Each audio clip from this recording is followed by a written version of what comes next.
하나님 말씀 요한복음 14장 25절입니다. 27절까지 같이 봅시다.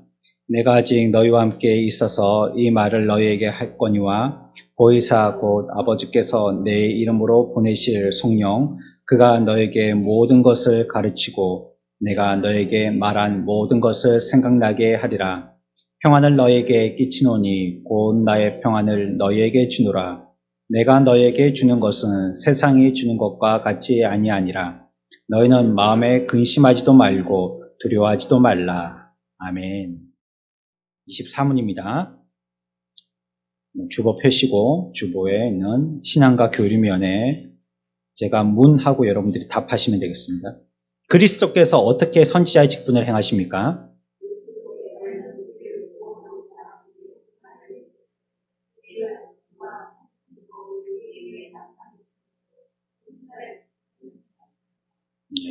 우리가 지금 하고 있는 거는 이 말씀을 우리가 금방 보았던 이 답을 갖다가 해설을 하고 있는 것입니다. 무슨 말이냐? 그리스도께서 우리를 구원하고자 하신 하나님의 뜻을 그의 말씀과 성신으로 우리에게 나타내심으로 선지자의 직분을 행하십니다. 구원을 우리들에게 표현하시는 것이 곧 선지자의 일을 하는 것입니다. 라고 얘기하고 있는 거예요. 내용을 먼저 우리가 이해하고 그 다음에 설명을 드려야 되겠습니다. 우리가 지난주까지 해서도 성령의 증인이시라는 걸 갖다가 우리가 배웠고요. 성령도 복음을 전할 때뿐만이 아니라 증인의 역사의 삶을 살 때 우리와 함께 하여 주시는 거예요. 성령님을 어떤 에너지로 생각하는 이런 오류를 범하기 쉬운데 그렇지 않아요. 성령을 충만하게 해야 된다니까 성령이 배터리 15%나 12%쯤 되었을 때에 어디 교회 와갖고 충전기에 꼽으면 100%로 완충되어서 집에 가는 걸로 이렇게 이해하시면 안 된다는 거예요. 성령님은 하나님이세요. 그분의 인격체세요. 그래서 우리가 꼽아가지고 그걸 빨아먹고 나중에 떨어지면 새로 빨아먹고 그런 분이 아니세요.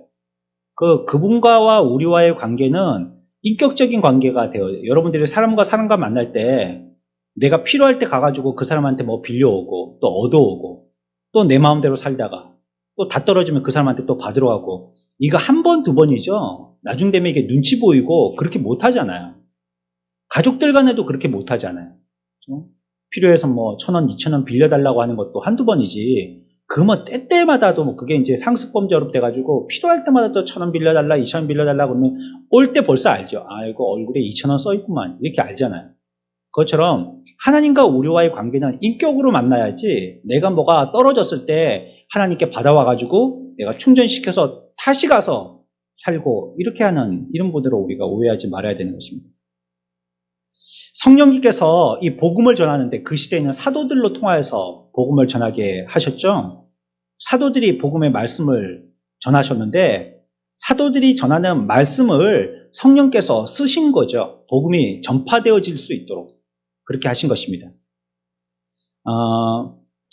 여기서 우리가 오늘 14장에서 25, 27절까지의 말씀에서 이 주님이 주시는 이 교훈하고 또한 평안의 관계를 먼저 설명을 하고 지나가야 되겠습니다.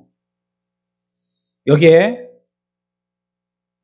우리가 읽었던 이 말씀에서 보면 주의 주시는 이와 같은 이러한 교훈들이 곧 우리들에게 평안을 주신다 이렇게 얘기하고 있어요. 우리들에게 가르쳐 주시는 것이 있는데 이것이 곧 27절에 가서는 평안을 주는 것이다 이렇게 얘기하는 거예요.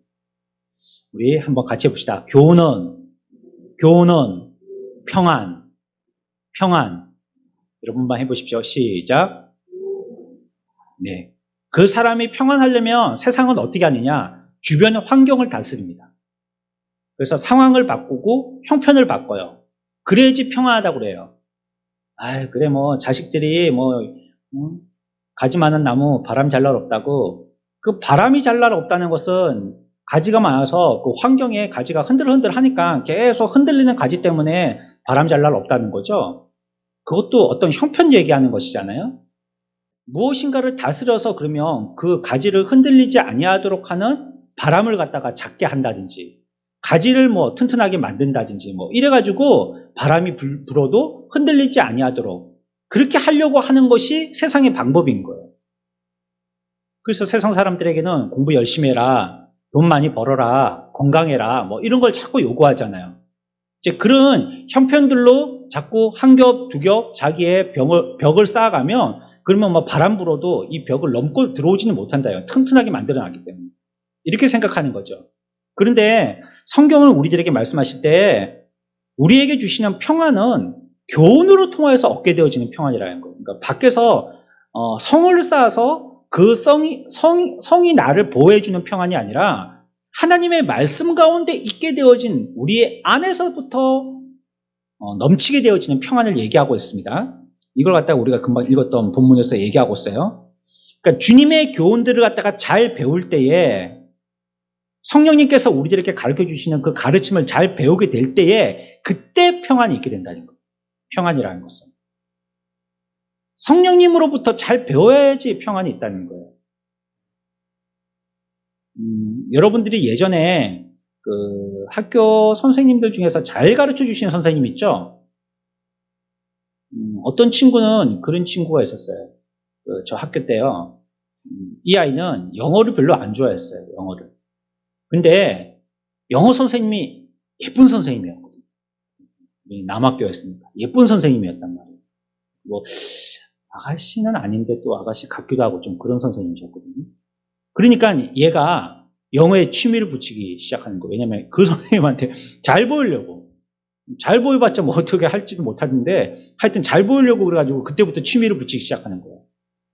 선생님이 뭘 갖다가 이렇게 물어본단 말이에요. 수업 시간에. 혼자 그냥 칠판에 쭉 쓰고 그냥 교과서 덮고 땡 하면 집에 가시는 그런 선생님이 아니시고 자꾸 질문을 한단 말이에요. 그러면 얘가 준비를 해가갖고요. 자꾸 대답을 하는 거예요. 처음에는 엉뚱한 대답을 해서 막 애들이 까르르 웃고 그러다가 이제 시간이 지나니까요. 이게 실력이 되는 거예요. 그래서 질문에 아무도 대답을 못 하는데 걔 혼자 손들고 대답을 하는데 대답이 정답인 거예요. 그게 한두 번, 세 번, 네 번 지나가더니 얘가 성적이 많이 올랐어요.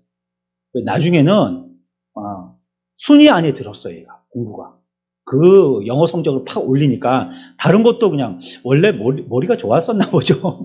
공부를 안 하고 있었었지 공부를 못하는 아이는 아니었다 봐요. 그래가지고 그게 하나에 불이 붙으니까 다른 것도 뭐 연수적으로 불이 붙어갖고 다른 과목도 그냥 쑥 하고 성적이 올라가서 담임선생님한테 막 칭찬받고 그랬던 기억이 납니다. 그 선생님을 좋아하니까요. 그 과목을 잘 배우게 되잖아요. 그래서 선생님이라는 건 정말로 중요한 겁니다. 어떤 경우는 선생님 때문에 입맛 떨어져서 이제 수업하기 싫은, 내가 저 선생님 때문에 이 과목은 선택 안 할란다. 대학생들은 더 그렇죠? 그렇죠? 교수님이 딱 한 명 찍히면 학생들한테 쫙 퍼지잖아요. 그러면 그거 수강 신청 안 합니다. 아무도. 모르는 신입생들이나 뭐 필수로 들어가서 들어야 되면 모를까, 나머지 학생들은 아예 안 들어요. 안 들어요. 선택 같으면 안 들어요. 그런 거. 선생님이 좋아야 되는데 우리에게 가르쳐 주시는 이 중요한 교훈은 누가 가르치시냐면 성령님이 직접 가르쳐 주신다는 거예요. 성령님이. 그 교훈을 성령님이 가르치셔서 그 성령님의 가르치심을 통해서 하나님의 말씀을 잘 배울 때 우리의 마음에 평안이 있다는 것이에요. 그러니까 하나님의 말씀을 배울 때는요, 내가 연구해서 배우려고 하는 내 마음의 탐구심도 필요하지만 일단 선생님이 좋아야 합니다. 좋은 선생님이 나한테 잘 가르쳐 주시려고 할 때 나도 귀를 쫑긋 세우고 잘 들어야 되는데 그 선생님이 성함이 어떻게 되신다고요? 성령님이시라는 거예요. 성령님. 그분이 가르쳐 주신다는 거예요. 그래서 그리스도의 평안은 그 교훈을 통해서 우리들에게 전달되고 그 교훈을 잘 배운 사람은 평안을 얻게 된다는 말씀이에요. 우리가 평안을 얻으려면 그래서 그와 같이 오늘 우리가 읽었던 말씀과 같이 교훈을 잘 배워야 됩니다. 그래야지 평안하게 되어집니다. 게임에 보니까 그런 게 있더라고요. 오징어 게임. 푹 들어가고 막 사람 죽고 그렇게 하듯이 말이에요. 그 게임을 어떻게 만들어놨는데 이거 한 발짝 내디뎌서 이게 낭떠러질지 아니면 딱딱한 받침이 될지 이거 모르는 거 아니에요. 그거 얼마나 간 떨립니까? 내가 요걸 선택할지 요걸 선택할지 두 중에 한 가지는 선택해야 되는데 하나는 떨어져서 죽는 거고 하나는 발판이 되어서 다음 단계로 갈 수 있는 거고 간 떨리죠. 조마조마하지 않습니까? 이거 어떤 걸 선택해야 될지 죽느냐 사느냐의 문제인데 말이에요. 우리가 정확하게 알고 바르게 알아서 이거다 싶으면요. 그러면 떨릴 일이 없는 거예요. 이렇게 가고 이렇게 가고 이렇게 가고 이렇게 가고 이렇게 가고 그러면 딱 꼬린 지점까지 간다고. 그 길을 갖다가 정확하게 알고만 있다면 뭐 밑에 천길 만길에 낭떠러지라 할지라도 그게 두렵지가 않은 거예요. 근데 언제 두렵죠? 모르니까 두려운 거예요. 모르니까. 몰라서 두려운 거예요. 이게 얼마나 떨어질지 몰라서 두려운 거예요. 그래서 우물 같은 데부터 보면 옛날에 우물을 막 시커멓다 그러잖아요. 우물이 시커멓다 그랬잖아요. 뭐 요즘처럼 불이 없던 때라 뭐 시커멓게 뭐 불이 안 비쳐서도 그렇지만 깊으면요 시커멓거든요 물이. 그러니까 얼마나 떨어질지는 모르는 거예요. 그래서 뭐 이렇게 돌멩이 같은 거 던져보면 마른 우물 같은 데는 한참 가야지 뚝 떨어진다든지 막 이런 거 겁나죠. 그렇죠? 모를 때 겁나는 거예요. 근데 알기만 안다면요 뭐 이거 밟고 저거 밟고 그 다음 거 옆으로 가서 밟고 그러면 겁날 게 없는 거예요. 우리가 하나님의 말씀을 잘 배우게 되면 알게 되어서요 그걸 평안히 우리들에게 있게 되어진다는 것이에요. 교훈에도 그런 교훈이 있습니다. 우리 성경 찾아봅시다. 이사야 54장 13절 14절입니다. 같이 읽습니다. 시작.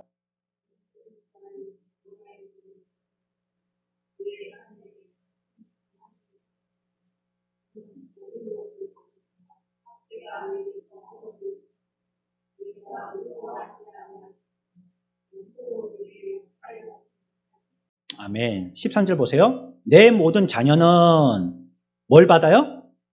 여호와의 교훈을 받죠? 그러면 그 자녀가 어떻게 돼요? 큰 평안이 있다고 그랬잖아요. 우리 이 학생 시절에 아이들이 많이 갈등하고 두려워합니다. 앞길이 어떻게 될지 막막하니까 두려우잖아요. 겁나잖아요. 청소년 시기에 막 어디로 떠야 될지 모르겠고 뭘 해야 될지도 모르겠고 이게 지금 맞는지도 모르겠고 자기 마음인데요. 자기 마음이 자기 게 아니에요. 어느 때는 막 이렇게 됐다가 어느 때는 막 이렇게 됐다가 자기 마음이 막 하루에도 맨날 같이 이랬다 저랬다 하니까. 저는 사춘기 안 믿는 사람이거든요. 사춘기를 믿는다 안 믿는다 이게 말이 이상하지만 이 말이 또 꼰대같이 보일런지 모르겠지만 저는 사춘기 부정론자입니다. 사춘기는 없다. 자기의 마음먹기에 달려있다. 제가 좀 그런 사람입니다. 답답하죠. 옆에서 보기에는. 그런데 그런 시기에는 호르몬의 변화에 의해서 그렇게 된대요. 저는 믿음이 안 가지만. 그렇게 된다는 거예요. 그래갖고 어떨 때는 막 엄마 해가지고 옆에 와갖고 막 쪼잘쪼잘 걸어갖고 그렇게 엄마하고 죽이 잘 맞던 딸인데 어떨 때는 방문을 꽉 닫고 엄마가 그림자도 자기 방에 못 들어오게 하는 거예요. 한마디도 말도 못 붙이게 하고. 왜 그러냐 왜 그러냐 아무 이유도 없대요. 가만히 냅둬 하고 문 꽉 닫고 들어가는 거예요. 청소년 때는 문 그거 잠그는 걸 없애버려야 될지도 모르겠어요. 다 딱 잠그고 들어가지는 못하잖아요. 근데 또 잠궈놓은 방을 또 따고 들어가면 안 된대요, 부모가. 어떤 책에 보니까 지가 잠궜을 때는 좀 잠겨있는 채로 놔두라는 거예요. 근데 또 저처럼 성질 급한 엄마 아빠들은 막 칼 갖고 딴다고 이래가지고 결국은 따고 들어가가지고 들어가서 또 대판만 4판 5판 하고 막 그래 나오잖아요. 그렇게 하면 안 된다는 거예요. 그건 자기 마음이 그래서 그런 게 아니고 호르몬의 변화에 의해서 그렇잖아요. 자기도 모른다는 거예요. 나중에 정신 차려져가지고 잘 때쯤 되면 내가 왜 그렇지 그런다는 거예요. 내가 그때 왜 그랬지? 그렇다고 지금 당장 가서 엄마한테 미안하다고 얘기하려고 그러니까 좀 머석하기도 하고 또 내가 뭘 잘못했는지도 모르겠고 이렇게 그냥 막 자기 마음이 이상해지는 거예요. 여러분들도 그렇습니까? 그럼 여러분들 오춘기입니다. 사춘기는 벌써 지났고 그죠? 여러분들 청년이 아니시잖아요. 여러분들의 마음이 혹시 그러시다면 어떨 때는 남편이 막 예뻐 보였다가 어떨 때는 막 평생 원수처럼 보였다가 이러면 그 오춘기인 줄 아셔야 돼요. 그것도 아마 호르몬의 변화에 의해서 그런지도 모르겠습니다. 그럴 때는 호르몬 약을 드세요 그냥. 네. 기도하지 마시고 그냥 병원 가서 호르몬 약을 처방해서 드시면 좋습니다. 자녀들이 그럴 때가 있다는 거예요. 마음의 변화가 있어서. 막 어두컴컴하고 어떻게 돼야 될지 내 미래가 어떻게 될지 뭐 장래가 어떻게 될지 모르겠다는 거예요. 그런데 성경은 이런 사람들에게 평안이 있게 되어질 수 있는데 그것은 내 모든 자녀에게 무엇을 가르치면 된다고요? 여호와의 교훈을 가르치면 된다는 거예요. 그들에게 여호와의 교훈을 가르치라는 거예요. 그들에게. 막 괜찮다, 열심히 해라, 뭐 이렇게 뭐 다독이기도 하고 용기를 주기도 하고 말벗이 돼주기도 했고 그래야 되는데, 이것도 좀 기술을 배워야 되는데요. 부모는 자꾸 잘못한 것만 보이게 되니까요. 자꾸 잔소리를 한단 말이에요. 제가 한번 생각을 해봤습니다. 우리 아이가 그런 얘기를 하더라고요. 똑같은 말을 자꾸 하기 때문에 듣기 싫다는 거예요. 나는 왜 똑같은 말을 자꾸 할까? 생각해봤어요. 왜 똑같은 말을? 그 설교를 준비하는 짧은 시간에 그 바쁜 때 그게 생각이 나고 자꾸 생각을 하게 되더라고요. 왜 똑같은 말을 자꾸 할까? 아, 듣는 아이가 잘못했어요 라고 말을 안 했기 때문이구나. 부모가 얘기했으면 자녀가 잘못했어요 이렇게 하면 그럼 탁 끝나고 말 텐데, 잘못했어요 라는 말을 안 하니까 얘가 이해를 못했나 보다 해가지고 또 말하고 이 말은 어떻게 보면 잘못했어요 해라 이 뜻이죠. 자꾸 그냥 그 말 들을 때까지 똑같은 말 계속 할 거다 이런 식이죠. 그래 내가 계속 똑같은 말을 하구나 이런 생각이 들었어요. 근데 그 마음도 접었습니다. 하나님이 나를 용서해 주실 때 내가 잘못했어요 했다고 용서해 주신 건 아니더라고요 보니까. 어떨 때는 내가 잘못했습니다 말도 안 했는데 그냥 용서해 주시고 말았던 적이 있더라고요. 그런 말 들으려고 소망을 갖지 말아야 되겠다는 생각이 듭니다. 여하튼 우리 자녀들이 이렇게 나에게 어떻게 표시하든지 부모에게 어떻게 하든지 할 때 그들도 지금 불안하고 있잖아요. 앞길이 안 보여서 어두워서 지금 찾고 있잖아요. 그럴 때 그들에게 평안이 있어야 되는데 그 평안은 여호와의 교훈을 통한 평안이라는 거예요. 자녀들이 불안해하거나 어떻게 될지 몰라거나 힘들어하거나 그럴 때 여호와의 말씀으로 교훈으로서 잘 가르치십시오. 자꾸 말해준다든지 아니면 배웠던 것을 풀이해서 잘 같이 이해해 본다든지. 성경이 우리들에게 처방하고 있는 처방전이에요.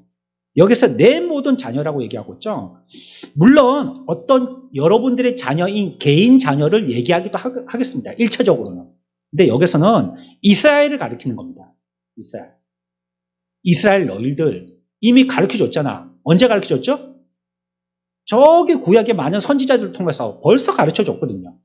그 말씀이 무엇인지 잘 이해해보도록 애써봐. 이 말이에요. 내가 이미 얘기해줬거든. 그러니까 그게 무슨 뜻인지 잘 이해해보도록 애써봐. 그러면 너희들의 마음에 평안이 있어. 이렇게 얘기하고 있는 것입니다. 하나님의 교훈을 받고 또 믿으면 평안이 있을 것이다 라고 얘기하고 있죠. 이게 우리가 앞에서 읽었던 이 요한복음 14장에 있는 말씀과 굉장히 비슷한 말씀이에요. 이렇게 하면 평안을 너에게 주노니 하고 뒤에 27절에서 얘기하고 있는 것처럼 이게 같은 내용인 것이에요. 그러니까 이 일을 해야 될 사람이 필요하잖아요. 교훈이 그 사람을 평안케 한다면요. 그 시대에 그 교훈이 이스라엘이라는 국가를 평안하게 하려면요. 가르치는 자가 있었어야 됐죠. 신약에는 그게 누구라고요? 신약에는 성령님이시라고 했죠. 성령님이 가르치시면 우리가 배우는 겁니다. 그런데 구약 때에는 누구죠? 선지자들이 가르쳤던 겁니다. 선지자. 그래서요. 이때에도 우리에게 선지자의 일을 가르치시는 그 일들을 선지자가 가르쳐서 국가적으로 교훈을 주어서 편하게 했던 일들을 오늘날은 성령님께서 그 일들을 하셔서 교훈을 주심으로 우리들에게 평안을 주신다는 거예요. 그러니까 그 선지자의 역사의 일을 지금 하나님이 하고 계신다 이 뜻입니다. 우리가 금방 읽은 겁니다. 그리스도께서 우리를 구원하시고자 하신 하나님의 뜻을 그의 말씀과 누구로써요? 성신으로서 우리들에게 나타내심으로써 누구의 일을 행하신다고요? 선지자의 직분을 행하신다고요. 지금. 그때는 선지자가 했는데 이제는 성령께서 그 일을 행하신다 이거예요. 뭘 하는 일? 가르치는 일. 누가 가르쳤던 일? 구약의 선지자가 가르쳤던 일. 신약에 와서 누가 가르쳐요? 성령께서 그 일들을 가르치신다는 거예요. 그래서 그리스도께서 어떻게 선지자의 직분을 행하십니까에 대한 질문은 이와 같이 대답을 할 수가 있는 거예요. 성령께서 행하신다. 오늘 똑같은 일을 행하신다. 똑같이 행하시는데 오늘 성령을 통해서 그 일을 행하신다는 것이에요. 다시 앞으로 가봅니다. 요한복음 14장 25절입니다. 시작.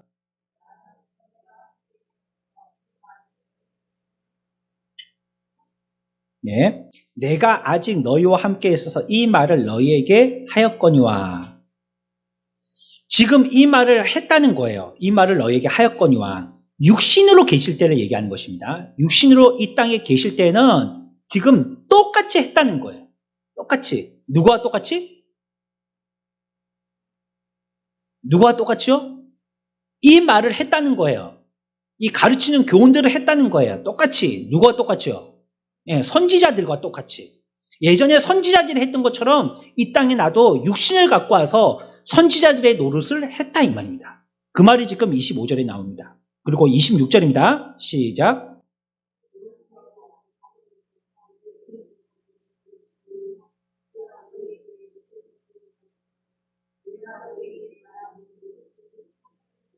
아멘.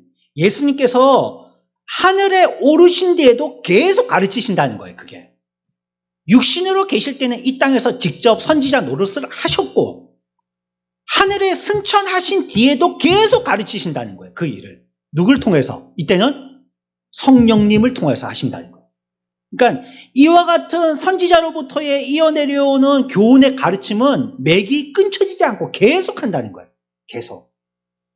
그러니까 이 교훈 안에 있을 때 국가적인 구약의 이스라엘이 평안을 얻었던 것처럼 오늘날의 신약의 우리들도 성령님의 가르침의 교훈을 얻으면 평안해질 것이고 미래에 있는 오늘날의 저와 여러분들의 교회들도 그 교훈으로 성령님의 지도를 받으면 평안해진다. 이걸 얘기하는 겁니다. 계속 가르치신다는 거예요. 선지자의 역할을 계속 하신다는 것입니다. 이것은 이 땅에 계셨을 뿐만이 아니라 이 땅에 만들어져서부터 나중에 죽고 천국에 다시 한번 부활 승천하신 이후 지금까지도 계속하고 계신다는 거예요. 그리스도의 선지자의 사명은 이전에 한번 한 것으로 끝나고 이제는 종친 게 아니에요. 계속 이어나가고 계신 거예요. 전에도 앞에서 한번 설명을 드렸지만 성부, 성자, 성령을 시대별로 구분해서 나눠서 그 역할론을 결정해버리면 안 됩니다.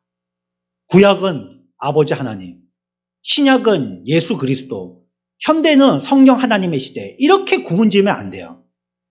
이거 안 돼요. 물론 설명을 할 때 어떤 분이 더 강한 역사를 하시느냐로 설명을 할 때는 그렇게 해볼 수도 있죠. 그런데 그렇다라고 규정해버리면 안 돼요. 그렇다라고 규정하면 안 돼요. 창조하실 때도요, 표현이 내가라는 표현이 아니고 우리가라는 표현을 쓰십니다. 하나님이. 창조하실 때 우리가. 그러면 우리라는 말은 단수예요, 복수예요? 복수죠. 그러면 하나님, 성부 하나님 혼자 지으신 게 아니라는 거예요. 거기에 삼위 하나님이 같이 동참하신 겁니다. 십자가에 달리실 때도 마찬가지고 지금 오늘날 저와 여러분들의 현장에서요, 우리와 함께 하여 주시는 것도 마찬가지인 거예요. 세 분이 함께 하시는 것이에요. 예수님이 승천하신 다음에 우리들에게 가르치시는 것은 그것은 새삼스러운 것이 아니라는 거죠.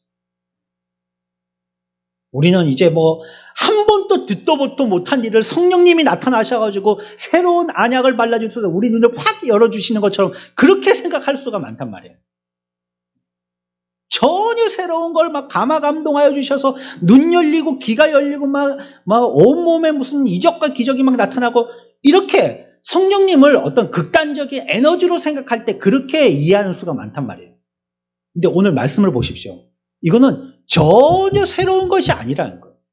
예전에 선지자들로부터 계속 증거해 왔던 것을 선생님만 바뀌었을 뿐이에요. 동일한 교훈으로 동일하게 가르치시고 계신 거예요. 그분이 이제 오전 수업 마치고 천국 가셨고 오후 수업에는 성령 새 선생님이 오셔서 똑같은 걸 가르치시는 거예요. 지금.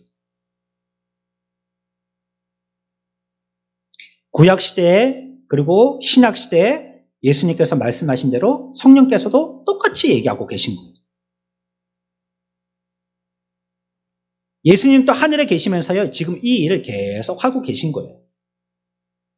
그런 의미에서 예수님께서 땅에서도요, 하늘에서도요, 선지자의 일을 행하고 계신다라고 말해도 무방하다는 거예요. 이 말은. 그 영이 하나님의 영이시고 또 그 전하는 교훈이 동일한 일맥상통한 교훈을 하고 계시기 때문에 그래서 지금 또 하늘에서 선지자의 역할을 하신다라고 말해도 그게 바른 말이라. 요한복음 15장 15절입니다. 같이 읽습니다. 시작.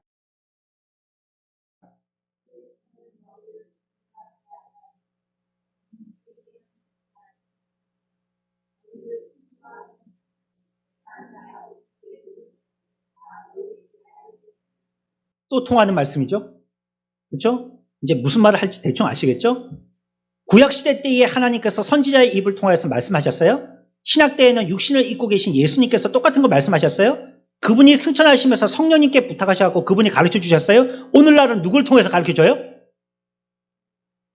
오늘날은 여기 보세요. 15절에 우리에게 얘기하신다. 우리에게.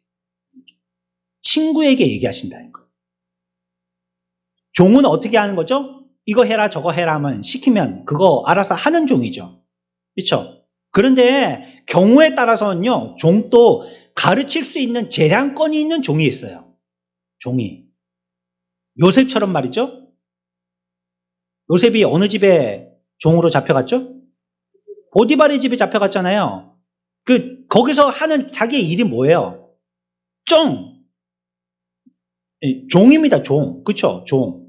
우리나라로 치면 하인, 이런 사람이었잖아요. 허드레한 일 하는 사람이에요. 청소하고 가축 돌보고, 심부름하고, 밥해 대고, 나무 해오고, 그런 거 하는 사람은 그 종이잖아요. 그런데 이 요셉은요, 보디발이 자기 아내, 이 부분만 건드리지 말고 나머지는 네가 알아서 해라 하고 다 맡겨버린 거예요. 그러니까 그 보디발의 집안 총무에 관계된 거는 이 요셉이 다 알아서 할 수 있는 거예요. 나중에는 감옥에 갇혀서도요, 거기서 간수도 요셉에게 그걸 맡겼거든요. 종은 때에 따라서 재량권을 많이 얻는 종도 있었던 거예요. 아브라함에게는 엘리에셀이라는 종이 있었죠. 그 종은 어떻게까지 했냐면 자기의 아들, 아브라함의 아들 이삭의 부인을 결정하는 일까지도 종이 맡아서 갔다는 거예요. 이거 여러분들 할 수 있겠어요? 여러분들의 종에게 여러분들 자녀의 신부나 신랑감을 갖다가 데리고 오라고 그러면 여러분들이 마음 편하게 맡길 수가 있겠어요? 얼마나 신실한 종이면 말이죠. 얼마나 믿을 만한 종이면 자기의 후대가 결정될 그러한 아들의 부인을 결정하는데 종한테 맡겼던 거예요. 종한테. 네가 가서 우리 아들 부인 좀 데리고 와라. 이렇게 된 거예요. 이것도 보면 물론 하나님의 인도와 섭리가 있으셨지만 개인으로 본다면요. 그 사람이 재량권이 있는 거예요. 윗집 사내 똑순이를 갖다가 부인으로 하든지 아랫집 사는 콩순이를 갖다가 부인으로 삼든지 이 종이 자기가 알아서 결정하는 거예요. 자기가 알아서 이 사람이다 하면 그 사람이 이삭의 부인이 되는 거예요. 내가 아버지께 들은 것을 다 너에게 알게 하였음이라 라고 얘기합니다. 선지자의 일을 한다는 것입니다. 이 일은 땅에서 하늘에서 계속 하게 된다는 것이에요. 그 일이 끊쳐지지 않고 지속적으로 하게 된다는 것이에요. 한 말씀만 더 찾아봅시다. 에베소서 2장 17절입니다. 같이 읽습니다. 시작.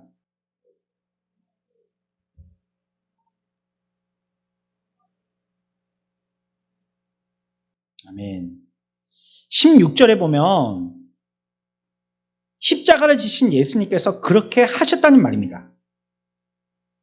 여기서 너희는 이라고 할 때에 이것은 에베소 교인들을 얘기하는 거지만 훗날 저 여러분들 오늘날의 교회를 일컫는 거죠. 여기 다 해당되는 것입니다. 그러니까 이것은 예루살렘 중심으로 한 얘기지만요. 예루살렘이나 에베소나 하나님께 같은 것이나 하나님의 말씀은요. 사람에게 맞춰서 하시니까요. 시공간을 사람의 기준으로 해서 지금 말씀하고 있는 것입니다. 예루살렘으로 중심으로 해서 이스라엘 나라에 대한 이야기들을 해나가고 있는 거예요. 에베소는 먼 데네, 근데 예루살렘과 유대인들, 이스라엘 백성들은 가까운 데에 있는 자들로 이렇게 표현하고 얘기하고 있습니다. 예수님께서 에베소에까지 가서 복음을 전한 적은 없으세요. 그까지 가서 복음을 전하시지 않아요. 예수님께 생전에 계셨을 때는 거의 예루살렘 이 바운더리를 갖다 벗어나신 적이 없으시거든요. 이 안에서 말씀을 다 전하셨던 거예요. 혹시 변방을 간다면 저 북쪽으로 좀 헐몬산 쪽으로 조금 올라가신 일이 간혹 가다가 계셨어요. 그러나 늘 주님이 계셨던 곳은 그 예루살렘을 주변했던 그 지역에서 복음을 전하시고 그러셨습니다. 잠깐 들어갔다 밖에 나갔다가 들어오시는 이런 일이 가끔 계셨고요. 그런데 예수님께서 오셔서 너희에게 평안을 전한다라고 교훈하시는 거예요. 복음을 전하고 평안을 주신다는 말씀인데, 이 말씀은 예수님께서 직접 자기가 가서 그 평안을 갖다가 저 에베소에 있는 사람들에게까지 전한다는 말씀이 아니라 사도들로 통하여서 그 입으로 말씀하게 한다, 이런 뜻이 되겠어요. 그 말을 하게 한다는 거예요. 우리들을 성경에서는 그리스도의 한 지체라고 얘기하지 않습니까? 그러니까 그 성도들, 그 교회가 나가서 그 복음을 전하면 주님이 전하심과 같은 효과를 나타내는 거예요. 그 효과가. 그분이 말씀하신 것과 같이 같은 효과를 나타내는 거예요. 우리는 같은 몸이니까. 우리의 머리는 그리스도이시니까 그렇다는 것입니다. 이렇게 예수님께서 하늘에 계실 때에도 이런 일들을 계속 하고 계신다는 것을 우리들에게 얘기하고 있습니다. 그래서 예수님은 지금 또 하늘에서 선지자의 일을 하심을 기억해야 된다라고 우리들에게 교관하고 있는 것이죠.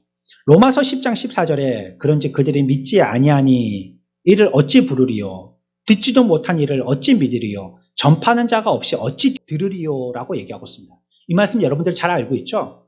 이게 단계가 있어요. 그러니까 믿지 아니하니까 어찌 부르겠느냐? 주님의 이름을 어떻게 부르겠느냐? 믿지 않는데 어떻게 부르겠느냐? 그런데 듣지도 못했는데 어떻게 믿느냐? 들어야지 믿고 믿어야지 부른다는 거예요. 그런데 듣지 못한 것은 누군가가 전파하는 이가 없었기 때문에 듣지 못했다는 거예요. 그러니까 전파하면 듣고 들으면 믿고 믿으면 부르게 된다는 거예요. 그러니까 처음에 전파하는 이가 없으면 부르는 데까지 나가지 못한다는 거죠. 이 말씀 뒤에 우리가 잘 이해해야 되는 것이 사람이 듣지 않고 어떻게 믿겠느냐 이렇게 얘기하죠. 듣지 않는데 어떻게 믿겠느냐 이렇게 얘기하잖아요. 그 여러분들이 이런 경험이 있으시죠? 혹시 요즘은 뭐 그런 결혼을 잘 안 하지만 예전에는 중매 결혼을 많이 했지 않습니까? 그래서 나중에 결혼한 다음에 한 2년이나 3년쯤 지나가지고 이제 친구들하고 같이 밥 먹으면서 얘기할 때, 나는 우리 와이프하고 결혼할 때 사진 한 장 보고 결혼했어. 뭐 그런 경험이 있으시죠? 여러분들 어떠세요? 사진 속기 쉽습니다, 그게. 사진은 그거 요즘에는 보정이 잘 돼가지고요. 길게도 만들고요. 막 희한하게 만들기 때문에 요즘엔 그 사진 못 믿어요. 그 딱 자신 없는 데는 싹 깜깜하게 만들고요. 자신이 있는 데는 환하게 만들고 이래가지고 전부 다 연예인처럼 똑같이 만들어놨거든요. 연예인하고 누구하고 닮았는데 싶으면 또 똑같이 만들어서 그래요. 그렇지만 예전에는 보면 그거 보고 진짜 결혼하고 사진 한 장 들고 결혼하고 그랬었거든요. 그러니까 이 말은 다른 말로 한다면 그 사람하고 한마디도 말도 한 번 안 섞어보고 얘기도 안 해보고 결혼을 했다는 얘기예요. 사진만 보고 결혼했다는 말은. 그렇죠? 만나야지 말을 하게 될 거고 그래가지고 그걸 쏙도 알 수 있을 거고 그리고 뭐 또 그가 어떤 생각을 갖고 있는지 또 앞으로 결혼을 갖다가 어떻게 결혼 생활을 꾸려가려는지 이런 것들을 들어봐야 될 텐데 그런 걸 한 번도 안 들어보고 그냥 얼굴 사진으로 그냥 그림으로 보고 결정했다. 이런 말이 되겠습니다. 그럴 때에 그 사람 목소리도 한 번 안 들어보고 사진만 보고 결혼했다라고 얘기한다면 그 사람 당사자의 목소리를 듣는다는 얘기거든요. 결혼할 때 그 사람 목소리를 듣고 무슨 생각을 하는지 알고 결혼하겠다 했으니까 그 말은 그 사람 당사자, 배우자가 될 만한 그 사람의 목소리를 듣고 결혼하겠다는 뜻입니다. 그 사람의 소리를 듣고 그 다음에 무슨 일을 진행하겠다는 것이죠. 여기서요, 우리가 로마서 10장에서 얘기하는 듣지도 못한 일을 어찌 믿으리요 하는 여기서도 얘기할 때 듣는다는 말은 예수님께 대한 무슨 소식을 들었다든지 이런 걸 얘기하는 게 아니에요. 예수님에 대한 어떤 정보를 들었다든지 이런 걸 얘기하는 게 아니라는 거예요.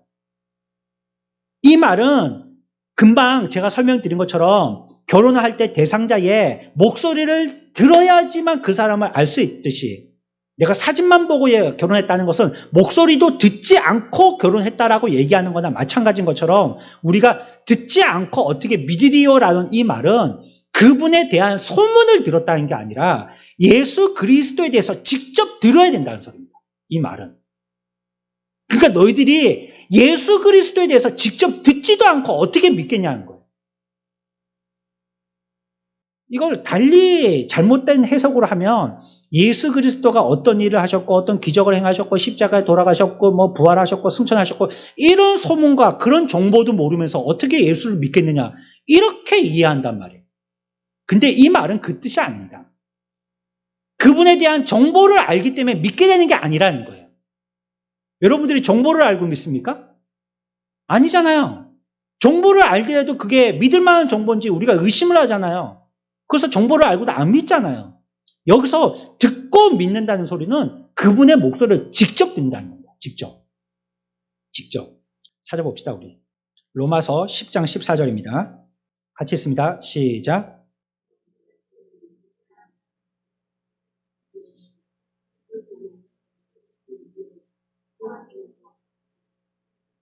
아멘. 듣지도 못한 일을 어찌 믿으리요? 라고 했잖아요. 그러니까 여기서 듣는다는 말이 그 말이라는 거예요. 예수에 대한 소문을 들었느냐, 소식을 들었느냐, 정보를 들었느냐, 그의 히스토리를 들었느냐가 아니라 그분의 음성, 하는 이 소리를 직접 들었냐 이 말이에요. 이 말은.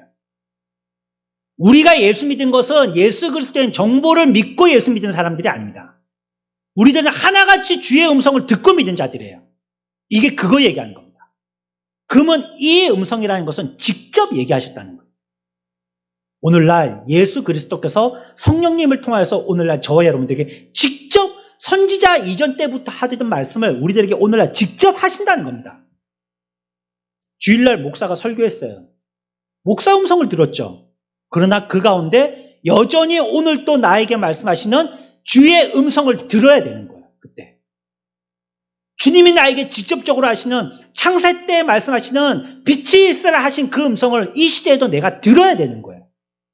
왜냐하면 그분은 지금 또 그 사명을 감당하고 있으시다 하니까 들어야 된다는 거예요. 새벽 기도 때 나왔습니다. 물론 내 기도도 하죠. 근데 목사가 5분 뭐 메시지라든지 우리는 조금 깁니다. 한 20분 정도 하는데 20분 메시지라든지 이렇게 해요. 그러면 내 기도해야 되지만 하나님의 말씀을 듣고 말씀 붙들고 기도할 때 그 가운데 내가 기도해야 할 제목을 하나님이 오늘 내게 말씀해 주신다라고 생각하고 귀를 열고 주의 음성을 하는 그 소리를 들어야 된다는 거예요. 그거 못 듣고 정보만 듣고 믿었어요? 어찌 믿으리요? 그런 사람은 믿음이 없다는 거예요. 정보 믿고 온 사람. 예수 믿으니까 잘 된다더라, 병 낫는다더라, 뭐 부자 된다더라, 건강해진다더라, 자식들 뭐 어찌 된다더라. 이런 소식을 듣고 온 자들은 믿지 못한다는 거예요. 믿으려면 어떻게 되냐? 직접 그 음성을 들어야 돼요. 한 주 동안 주의 음성을 듣는 놀라운 복이 여러분들에게 있기를 축원합니다. 우리의 삶을 통하여서도 끊임없이 선지자의 사명은 지속된다는 거예요. 오늘 우리가 요리 문답에서 얘기하는 거는. 지속된다는 거예요. 그러면 가르치시는 교육자는 지속적으로 가르치신다는 거예요. 그 문제는 뭐냐? 피교육자가 들어야 된다는 겁니다. 그걸. 가르치는 걸 끝없이 가르치시니 들어야 될 저와 여러분들은 귀를 열고 계속 들어야 된다 이걸. 그리고 우리를 통해서도 이것이 전파되게 가르쳐야 된다 계속. 이 역사가 끊임없이 오늘 오전 말씀과 같이 교회가 계속적으로 지속되듯이 우리들도 이 말씀을 지속적으로 가르쳐야 된다는 거지. 성령님의 역사가 저와 여러분들의 삶을 통해서 표현되어지기를 축원합니다.